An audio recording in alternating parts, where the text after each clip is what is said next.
Imaginez passer votre 70e anniversaire complètement seul, pas d'appel, pas de famille, juste l'écho creux du silence qui vous enveloppe comme un linceul froid. Imaginez maintenant un enfant des rues de 6 ans, avec seulement quelques pièces usées, vous offrant un petit gâteau d'anniversaire. Ce qui se passera ensuite changera à jamais tout ce que vous pensiez savoir sur la famille, l'amour et la loyauté.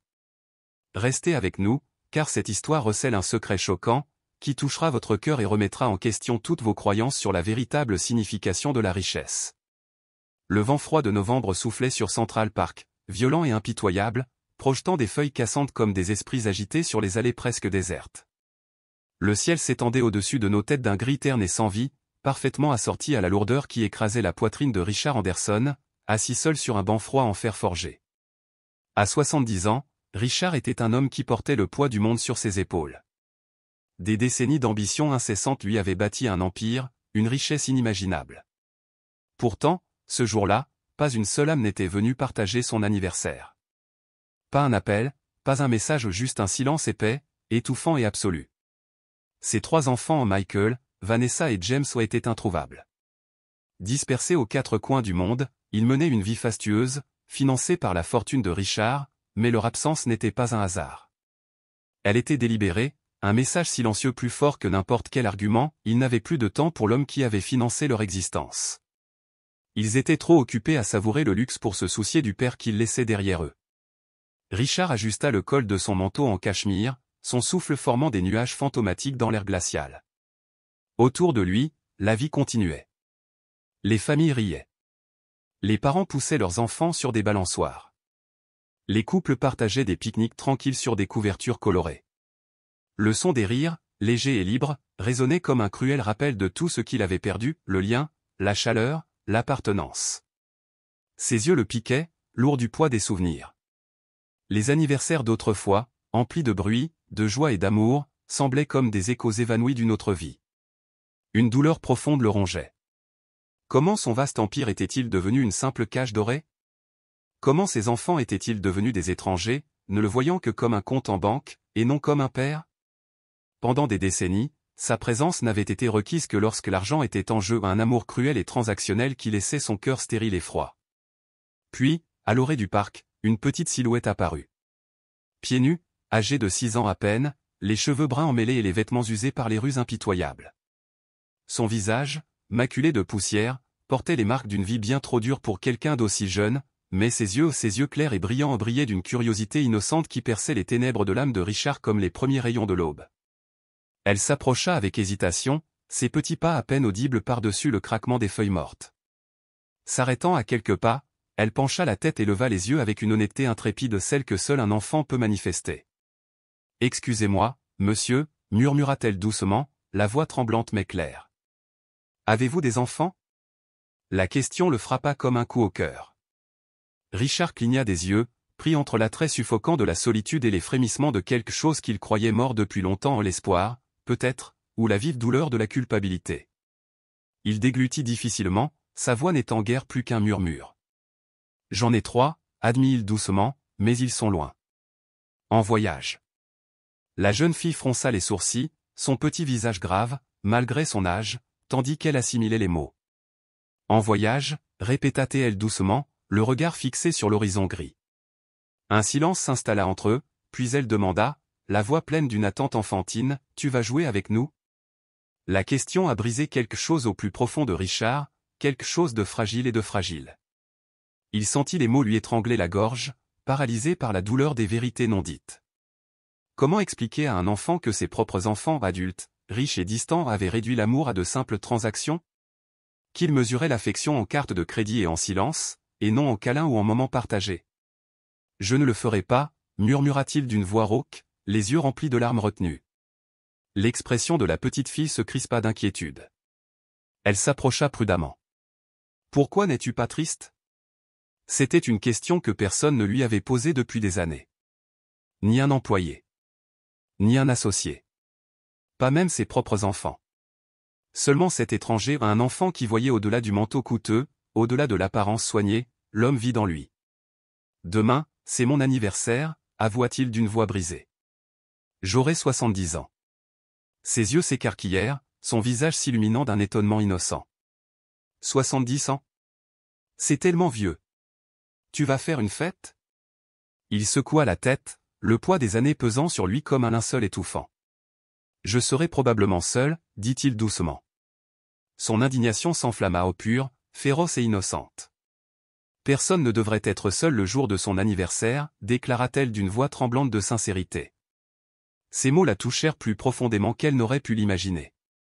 La regarder, cette petite fille démunie, qui se souciait encore plus de lui que de sa propre chair, brisa quelque chose dans le cœur de Richard. Pour la première fois depuis des années, il ressentit une infime lueur de chaleur, le fragile frémissement d'une connexion. « Comment t'appelles-tu » demanda-t-il doucement, sa voix plus douce qu'elle ne l'avait été depuis des années.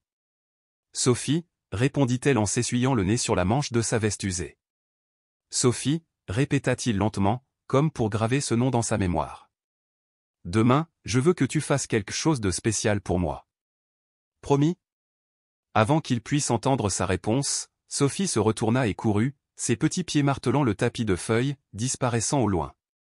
Richard restait immobile, submergé par un tourbillon d'émotions, confusion, chagrin, et quelque chose de dangereusement proche de l'espoir. Un enfant sans foyer, sans famille, sans richesse matérielle venait de lui offrir quelque chose de plus précieux que l'or, la bonté humaine. Plus tard dans la soirée, de retour dans son immense demeure de 15 pièces, le silence était insupportable.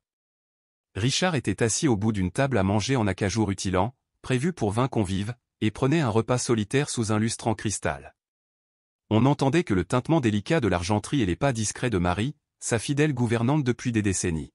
« Monsieur Anderson » murmura doucement Marie en s'arrêtant sur le pas de la porte, « vos enfants sont venus aujourd'hui. » Il leva à peine les yeux, feignant l'intérêt pour un rapport financier, le visage indéchiffrable.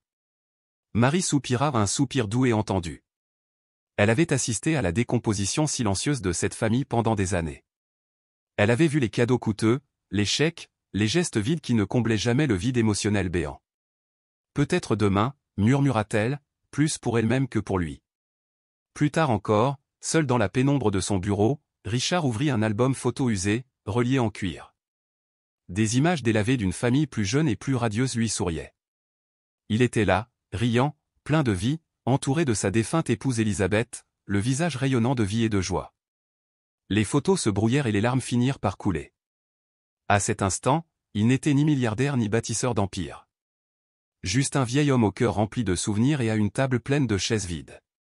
Et quelque part, dans les rues agitées de la ville, une petite fille nommée Sophie portait encore la promesse silencieuse qui allait bientôt changer sa vie pour toujours. 3 enfants rieurs, jouant dans le jardin de leur première maison. Élisabeth était décédée 12 ans plus tôt, et depuis, quelque chose en lui s'était flétri. Ses enfants avaient hérité de son sens des affaires, mais rien de son éthique de travail, ni, plus tragiquement, de son cœur. Les visites diminuèrent, les appels se firent rares et les demandes d'argent augmentèrent. L'empire qu'il avait bâti n'était plus qu'une simple scène de transactions officieuses sous couvert de relations familiales. Son téléphone vibra à un pouls plein d'espoir, mais ce n'était que son comptable. Pas de vœux d'anniversaire, pas de chaleur, pas d'amour, juste des affaires. Le lendemain matin, gris et agité, Richard s'habillait avec soin, choisissant une cravate bleu marine ou une cravate qui, selon Élisabeth, faisait ressortir la couleur de ses yeux. Il sirotait son café, consultait ses emails, répondait à d'innombrables appels professionnels, mais son cœur allait ailleurs.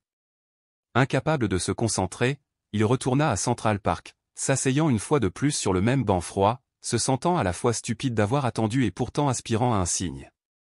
Les minutes passèrent. Puis des pas. Sophie apparut, serrant soigneusement quelque chose dans ses mains tremblantes, un simple gâteau fait maison avec une seule bougie blanche vacillant dans la brise matinale. « Monsieur Anderson » cria-t-elle en courant les derniers pas, essoufflée de joie. « Je vous avais dit que je ferais quelque chose de spécial. » Sa gorge se serra. « Sophie, où as-tu trouvé ça ?» Elle rayonnait. « J'ai réussi. Tante Carmen m'a aidé. Elle possède une petite boulangerie et me laisse utiliser le four. » Pourtant, dans ses yeux, Richard lut plus que de l'excitation, il vit une histoire de difficultés et de sacrifices silencieux. Elle déposa délicatement le gâteau à côté de lui, ses petites mains tremblant encore. « Dis-moi comment tu as fait ça » insista-t-il doucement. Sophie se mordit la lèvre. « J'ai demandé à tante Carmen de m'aider. Elle est gentille. Elle me donne toujours du pain quand j'ai faim. Et, vous ne l'avez pas accusée? Non, monsieur. J'ai payé les ingrédients moi-même. Où as-tu trouvé l'argent? Sa voix s'épaissit sous l'effet de l'émotion. J'avais quelques pièces, murmura-t-elle, les yeux brillants, à peine capable de croiser son regard. Parfois, les gens me donnent de l'argent quand je leur en demande. Son cœur se serra. Sophie, cet argent était pour que tu manges, n'est-ce pas? Elle haussa les épaules, essayant d'avoir l'air décontracté, mais sa voix se brisa. Mais c'est votre anniversaire aujourd'hui, monsieur Anderson. Il est plus important que vous soyez heureux que je mange. L'absurde générosité de cette petite fille, qui ne savait probablement pas quand viendrait son prochain repas, fit pleurer Richard. Elle était sur le point de faire un vœu, ses petits doigts planant près de la bougie. Ma mère a dit que les vœux d'anniversaire étaient les plus puissants, murmura Sophie, essayant de cacher ses propres larmes derrière un sourire fragile. Ta mère, demanda-t-il doucement. Sophie se tut. Sa petite voix tremblait. Elle est morte quand j'étais toute petite, mais je me souviens qu'elle m'a chanté « Joyeux anniversaire ». Richard ferma les yeux, les larmes coulant librement.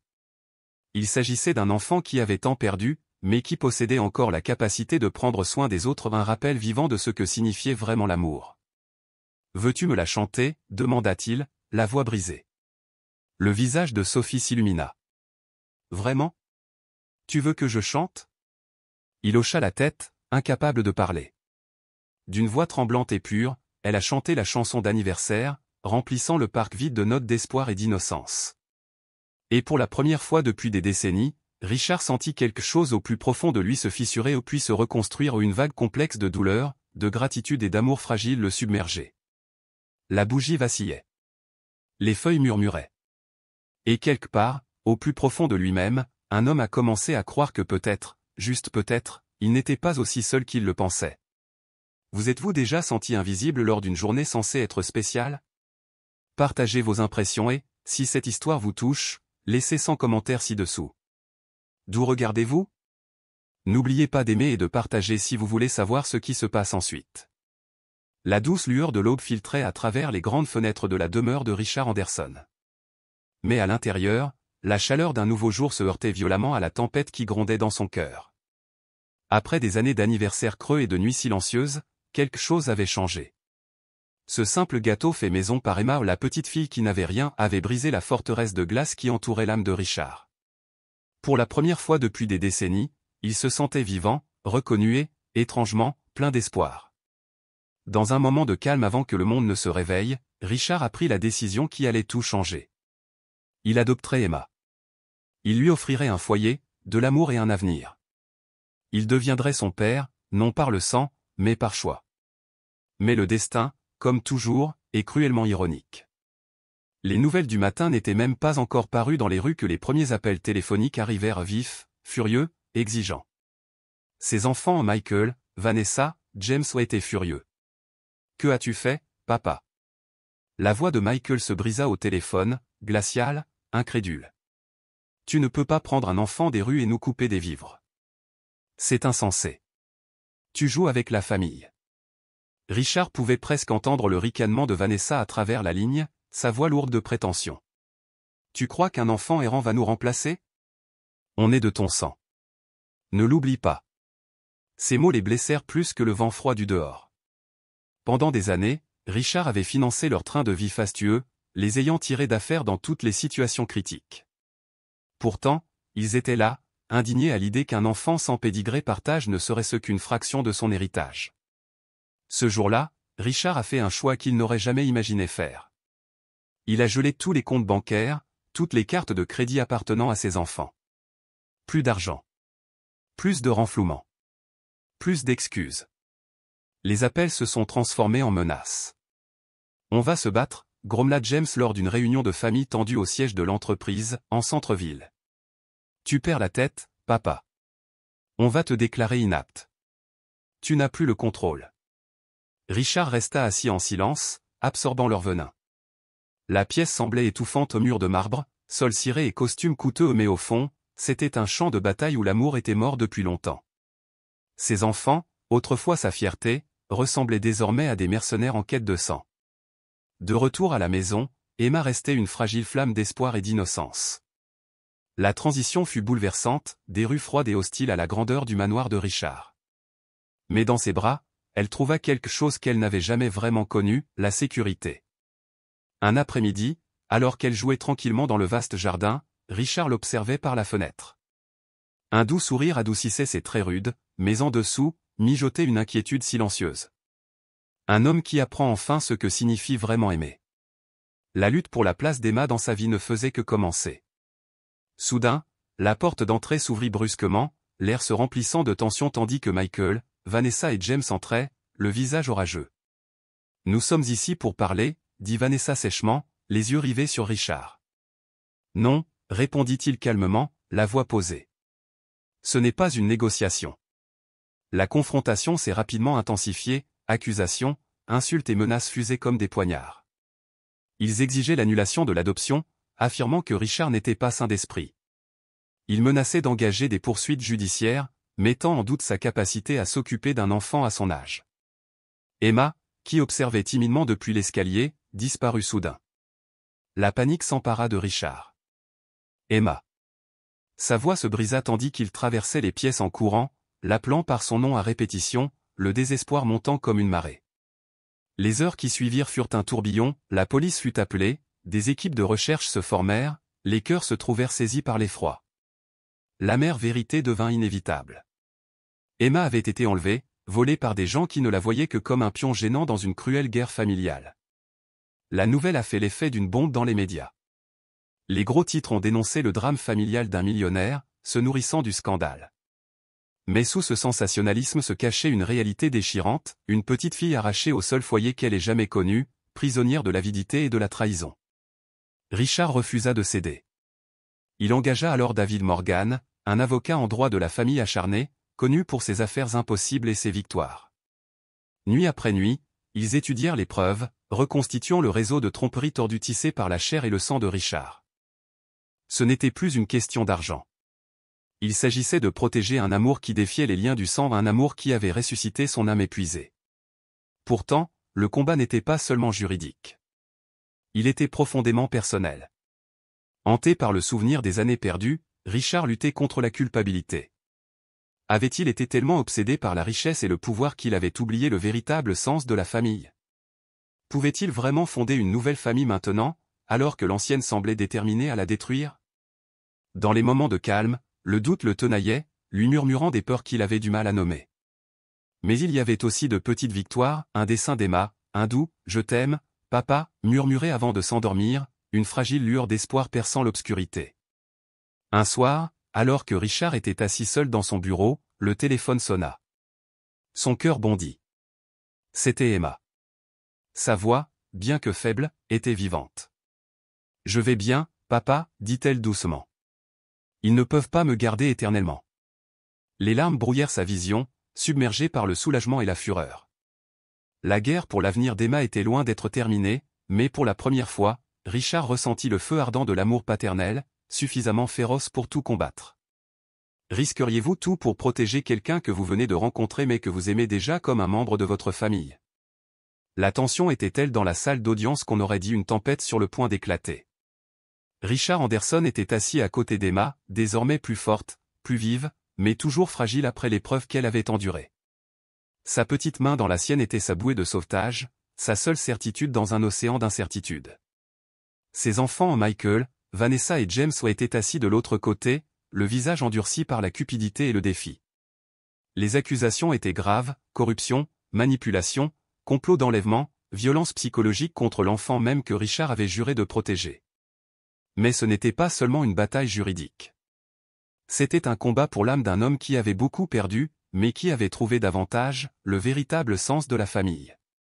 Des témoins se sont présentés, témoignant de la cruauté et des machinations élaborées orchestrées par les enfants de Richard, détournement de fonds caritatifs, rapports psychiatriques falsifiés, intimidation à gages. Les preuves étaient accablantes. Le silence régnait dans la salle d'audience, à l'exception de la voix de la justice qui résonnait haut et fort. Quand ce fut le tour d'Emma de témoigner, la salle retint son souffle. Malgré son jeune âge, elle s'exprima clairement, racontant son histoire avec un courage qui stupéfia tout le monde. Elle parla de la peur, de la solitude et du fragile espoir que Richard la retrouverait, la protégerait et lui donnerait une vraie famille. Les larmes coulaient sur le visage de Richard tandis qu'il écoutait, son cœur se brisant et se remettant à la fois. Il ne se battait pas seulement pour un héritage ou des droits, il se battait pour l'amour, pour la confiance, pour une seconde chance dans la vie. Le verdict est tombé. Michael et Vanessa ont été reconnus coupables et condamnés à la prison. James, toujours en fuite, était recherché pour son implication dans le complot. Devant le tribunal, les journalistes se pressaient, avides de déclarations. Richard serra Emma contre lui et dit doucement, « La famille, ce n'est pas une question de sang. C'est celui qui choisit de vous aimer inconditionnellement. » Les médias l'ont surnommé la « guerre des familles Anderson ». Mais pour Richard et Emma, ce fut le début de la guérison. La vie après la tempête ne fut pas facile, mais elle était réelle. Richard inscrivit Emma dans une école privée voisine. Elle s'épanouit, se découvrant un talent caché pour la musique, emplissant la maison autrefois solennelle de mélodies qui chassaient les ombres persistantes. Peu à peu, le manoir, forteresse solitaire, s'est transformé en un foyer vibrant de rire, de musique et de rêves. Ensemble, ils ont fondé le Centre Emma Anderson, un sanctuaire pour les enfants abandonnés et orphelins. Ce centre était plus qu'un simple bâtiment. C'était une promesse. Un héritage bâti sur l'amour le plus pur. Par un après-midi ensoleillé, alors que Richard regardait Emma jouer avec d'autres enfants dans le jardin ensoleillé, il ressentit une paix immense. Les cicatrices laissées par la trahison et la perte étaient toujours là, mais elles ne le définissaient plus. Il réalisa que la plus grande fortune qu'il ait jamais amassée ne résidait ni dans ses comptes en banque ni dans ses biens immobiliers. Elle résidait dans la famille qu'il avait choisie et dans l'amour qu'il partageait. Que signifie vraiment la famille pour vous? Est-elle définie par le sang? Par l'amour? Ou par des moments partagés qui unissent les cœurs? La vraie famille ne se définit pas par le sang ou la richesse, mais par l'amour inconditionnel, la confiance et l'attention sincère. Les richesses matérielles et le statut social ne remplaceront jamais la chaleur d'une connexion sincère. Parfois, ceux auxquels on s'attend le moins comme un enfant vulnérable peuvent nous enseigner les plus profondes leçons de compassion et d'appartenance. Il n'est jamais trop tard pour reconstruire les relations brisées, choisir l'amour plutôt que le ressentiment et fonder une famille fondée sur la bienveillance et la loyauté. En fin de compte, la véritable richesse ne réside pas dans l'argent ou l'héritage, mais dans les liens que nous entretenons et les vies que nous touchons. Partagez votre avis ci-dessous. Vos histoires et vos points de vue comptent. Si ce parcours vous a touché, n'hésitez pas à commenter et à me dire d'où vous le regardez.